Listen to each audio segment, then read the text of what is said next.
No recuerdo haber activado ese canal. Eso es lo primero que me dijeron después, cuando revisaron los registros. Que nadie en la nave, ni yo, ni Eric, ni Control, había abierto esa banda de comunicación. Pero allí estaba. Una frecuencia baja, irregular, demasiado lenta para hacer ruido, demasiado constante para hacer un fallo eléctrico. El espectrograma mostraba un pulso que subía y caía como una respiración mal calibrada. Cada vez que ascendía, los sensores térmicos del módulo marcaban una variación mínima, 0,03 grados, insignificante, excepto porque se repetía con una precisión obscena. ¿Lo ves?, pregunté, con la garganta seca. No coincide con nada del catálogo. Eric no respondió de inmediato.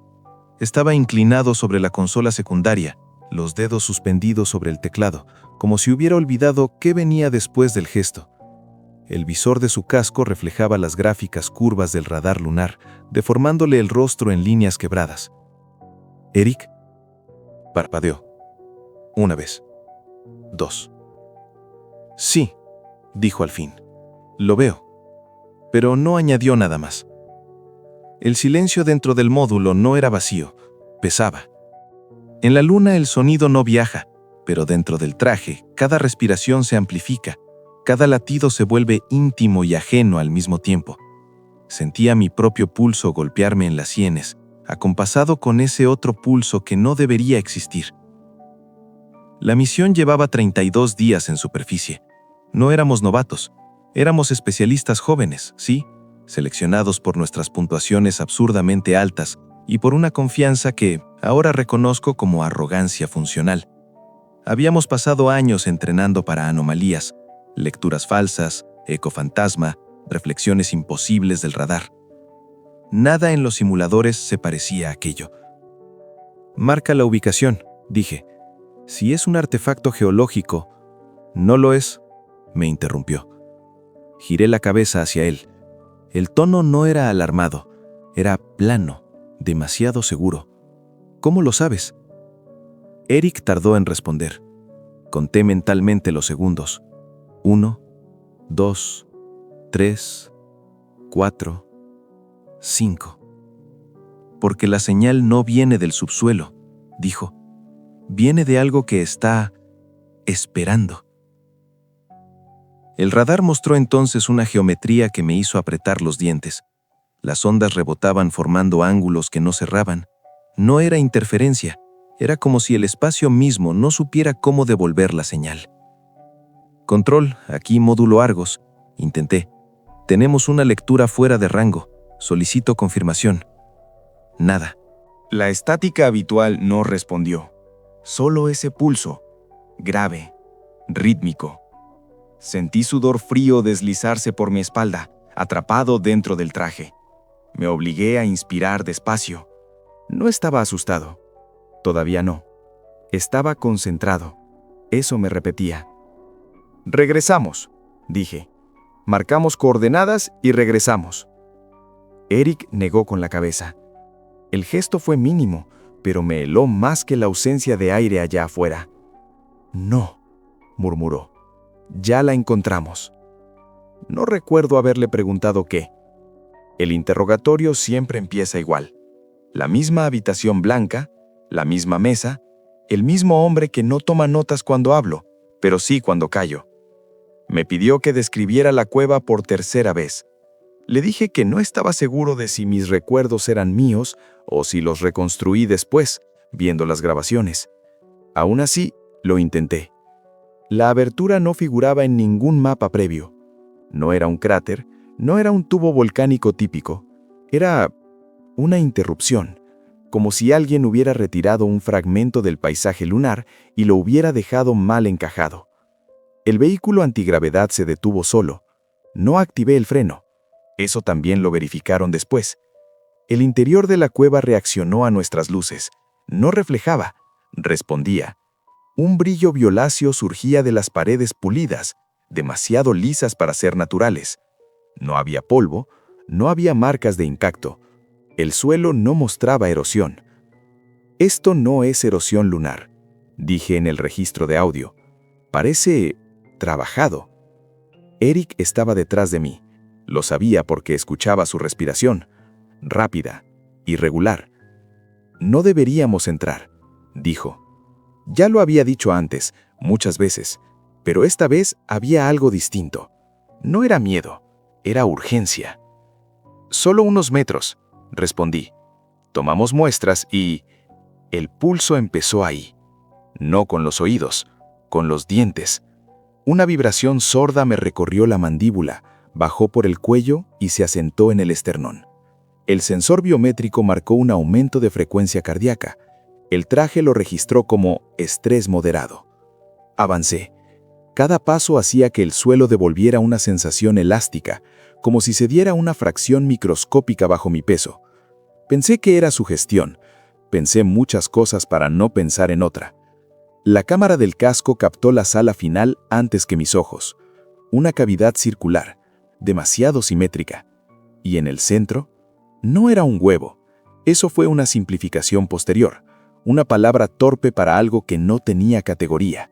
La estructura era ovoide, sí, pero su superficie no era rígida. Parecía mineral hasta que te acercabas lo suficiente para notar el movimiento interno. Un latido lento, pesado. La textura recordaba una mezcla imposible de roca porosa y tejido vivo. Las lecturas térmicas mostraban calor constante. Calor en la luna. Me acerqué sin darme cuenta. El pulso se sincronizó con mi respiración. Entonces llegaron las imágenes. No como visiones claras, eran fragmentos, geometrías superpuestas, una sensación de caída sin desplazamiento. Algo parecido a un recuerdo de infancia que nunca ocurrió, pero que aún así duele. Eric gritó mi nombre, o creo que lo hizo. Cuando me giré estaba demasiado cerca, mucho más cerca de lo que debería haber podido llegar en ese tiempo. El reloj de misión marcaba segundos que no coincidían con mi percepción. «Aléjate», me ordenó. «Ya está lleno». «¿Lleno de qué?», pregunté. No respondió. Su visor reflejaba la estructura. Durante un instante juraría que el reflejo no coincidía con lo que yo estaba viendo directamente. Extendí la mano, no para tocarla, para comprobar que seguía siendo mía.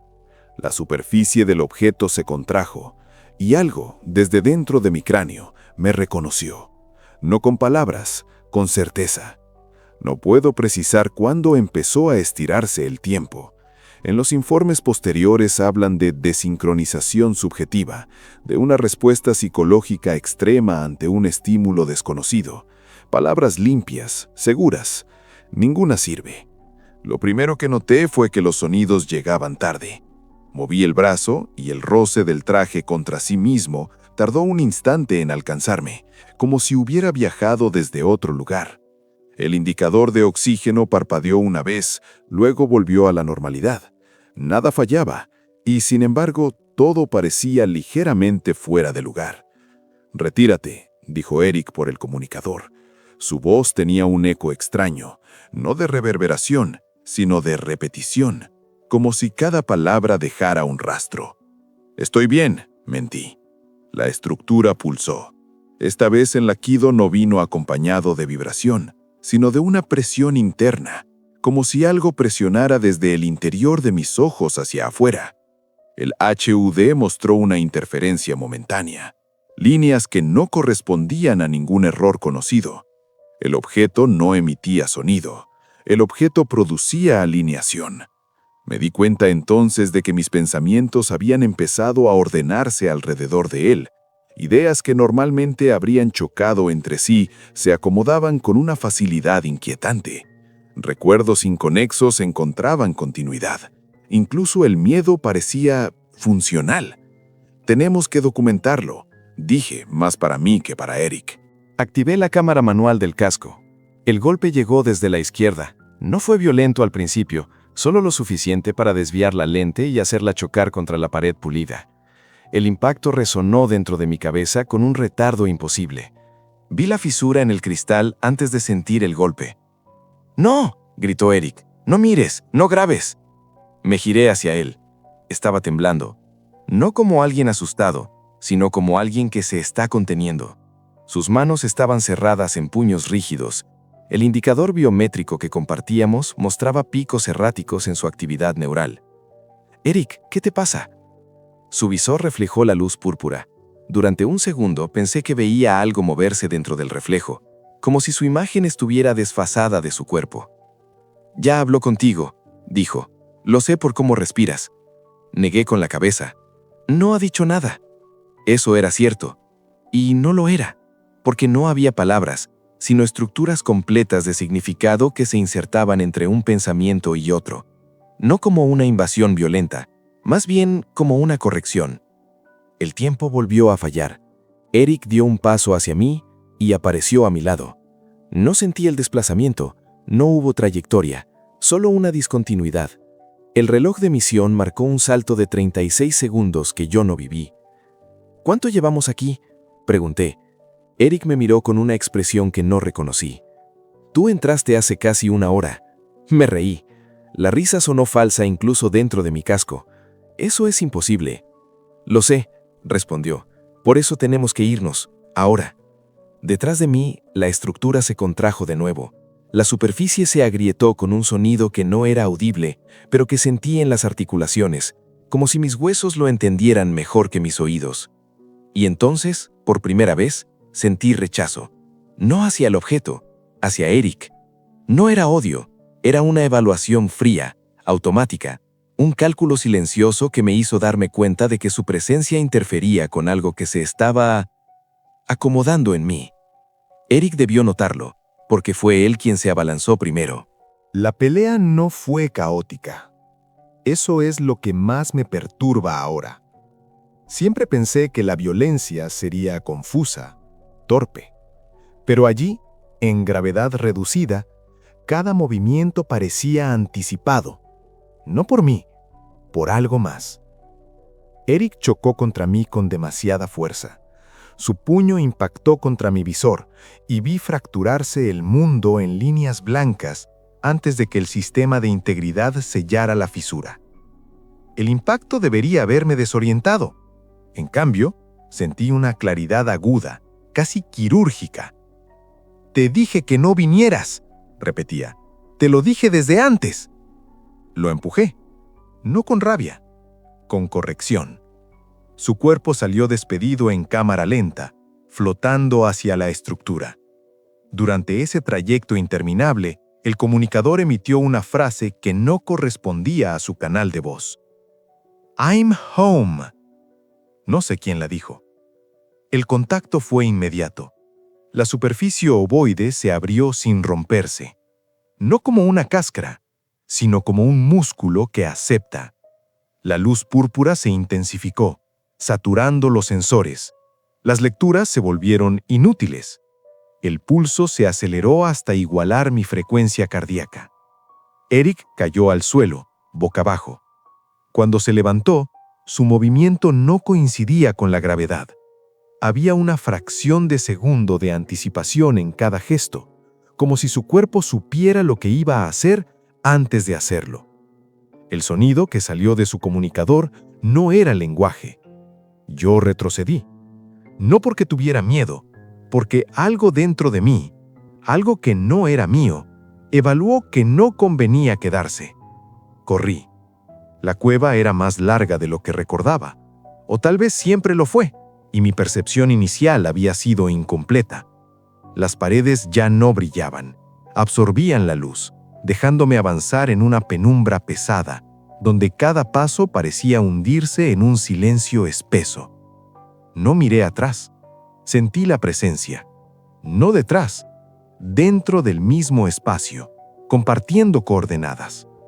Al llegar a la entrada, el vehículo estaba exactamente donde lo habíamos dejado. Eso me tranquilizó más de lo que debería. Subí, activé los controles y me alejé sin mirar la cueva por última vez. Durante 24 horas, observé la entrada desde la escotilla del módulo. Nada salió. Nadie volvió. Cuando despegamos, juraría haber visto un punto blanco junto a la abertura. Un detalle minúsculo. Una irregularidad que mi mente convirtió en una silueta humana. No lo reporté. Ahora, en esta habitación blanca, el hombre frente a mí detiene la grabación justo antes de que yo abandone la cueva. Aquí, dice, mire su rostro. No lo reconozco. Mis ojos están abiertos pero no enfocados. Mi boca se mueve con lentitud. El audio no registra palabras, pero el análisis muestra actividad vocal durante 45 minutos. ¿Qué le decía?, pregunta. Intento responder, pero la respuesta no me pertenece, porque el objeto no era un huevo. Era un recipiente, y algo que aprendió a pensar conmigo ya no se fue. Me desperté con los brazos inmovilizados. No fue el dolor lo primero que noté, sino la ausencia de ruido. En una nave siempre hay algo: vibraciones, ventilación, el zumbido constante de los sistemas de soporte vital. Aquella vez, el silencio era tan limpio que me dio la impresión de que el sonido había sido retirado a propósito. Tardé varios segundos en atreverme a abrir los ojos. Las luces estaban atenuadas. El módulo médico improvisado parecía más pequeño de lo que recordaba, o tal vez yo ocupaba más espacio del que debía. Sentía los músculos tensos, rígidos, como si hubiera pasado horas, días contrayéndolos sin descanso. Intenté mover las manos. Un latigazo de dolor subió por mis brazos, denso, caliente. Gemí. El sonido salió de mí con retraso, como si hubiera tenido que pedir permiso para existir. Noté la humedad en la espalda, el traje interior empapado de sudor frío. «Tranquilo», dijo una voz. «No intentes liberarte». Era uno de los otros dos tripulantes, Stephen, el ingeniero de sistemas. Estaba de pie a varios pasos de distancia, demasiado lejos para alguien que intenta tranquilizarte. No me miraba directamente a los ojos. Su atención iba y venía entre mi rostro y mis manos vendadas. «¿Dónde está Eric?», pregunté. El silencio volvió a instalarse. Stephen tragó saliva. «Despegamos sin él». Asentí despacio. Eso coincidía con mi recuerdo, con la versión que había sobrevivido en mi cabeza. «¿Cuánto tiempo estuve inconsciente?». «Unas horas», respondió. «Te desmayaste después de...». Se detuvo. «Después del incidente». No insistí, porque en ese punto la palabra incidente era un contenedor lo bastante amplio como para esconder cualquier cosa. Me soltaron más tarde, no por confianza, sino por cálculo. Mis brazos estaban hinchados, los dedos torpes, insensibles en algunos tramos. No había fracturas visibles. Las lecturas médicas no mostraban nada concluyente. Eso, más que tranquilizarme, me inquietó. Durante el resto del viaje, nadie se sentó cerca de mí. No hablaban en susurros. No hacía falta. El miedo se movía libremente por la nave, sin necesidad de voz. Lo sentía como una presión constante en la piel, como si el aire estuviera ligeramente contaminado. Y entonces empezaron las lagunas. Momentos completos que no podía encajar en una línea temporal coherente. Me encontraba de pie en el comedor, sin recordar haber salido de mi litera. Escuchaba fragmentos de conversaciones que parecían responder a preguntas que no recordaba haber hecho. Una vez, Stephen me gritó que me alejara del panel de emergencia. Yo no recordaba haberme levantado. Otra vez, desperté con los nudillos enrojecidos y restos de una sustancia oscura bajo las uñas. Pensé que era sangre seca. Cuando intenté limpiarla, ya no estaba. Por las noches, si es que ese concepto tenía sentido en el trayecto de regreso, sentía una actividad constante en el fondo de mi mente. No pensamientos, procesos. Como si algo reorganizara archivos, descartara recuerdos inútiles y resaltara otros con una claridad inquietante.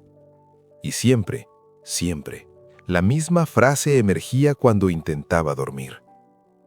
No deberíamos haber venido. No como reproche, como diagnóstico.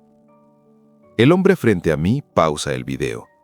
La imagen está congelada en mi rostro, en alta definición. Cada poro, cada microexpresión amplificada por la frialdad clínica del análisis forense. «Mírese bien», dice. «Dígame si reconoce esta expresión». No puedo. No porque no sea yo, sino porque no soy solo yo. En la grabación, estoy de pie frente a la estructura. Mis manos descansan a los costados. No la toco, no me acerco. Simplemente permanezco allí. La cámara capta mis labios moviéndose con lentitud, pronunciando sílabas que el micrófono no registra como lenguaje humano.